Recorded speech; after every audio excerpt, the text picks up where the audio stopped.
बड़ी तीज की कहानी।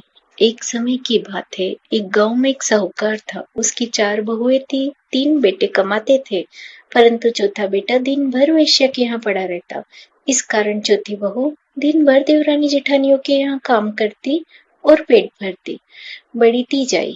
उस दिन बहू ने देवरानी जेठानियों के लिए पिंडा बनाया, सत्तू के लड्डू बनाए, घट्टी झाड़कर जो आटा शक्कर इकट्ठा हुआ उससे पिंडा बनाया, लिमड़ी माता की पूजा करके चंद्रमा जी को अधैर्य दिया।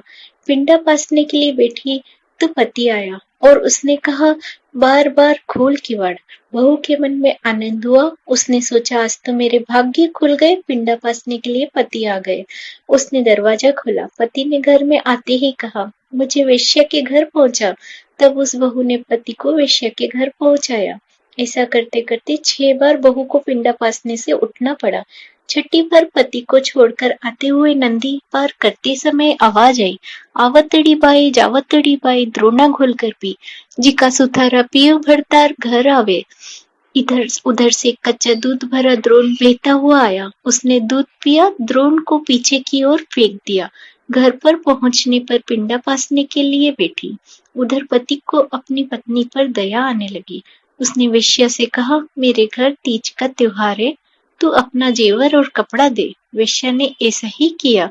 घर पहुंचने पर पति ने दरवाजा खटखटाया, बार बार खोल किवाड़। तब पत्नी ने कहा, 6 बार हो गया, अब मुझे पिंडा पासना है, सो दरवाजा नहीं खोलूंगी।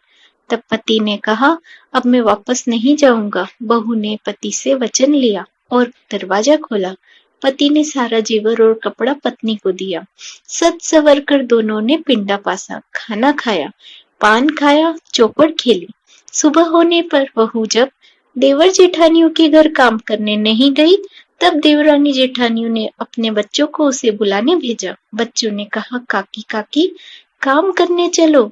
तब बहू ने कहा, बहुत दिन काम किया, अब तुम्हारे काका आए हैं, सो वे काम करने के लिए जाएंगे। मैं काम करने के लिए नहीं जाऊंगी, मुझ पर तीज माता प्रसन्न हुई है। बच्चे अपने घर गए और कहने लगे, अब काका आ गए हैं, सो काकी काम पर नहीं आएगी। तीज माता बहू पर जैसे प्रसन्न हुई, वैसे ही सभी पर प्रसन्न हो। तीज माता की जय।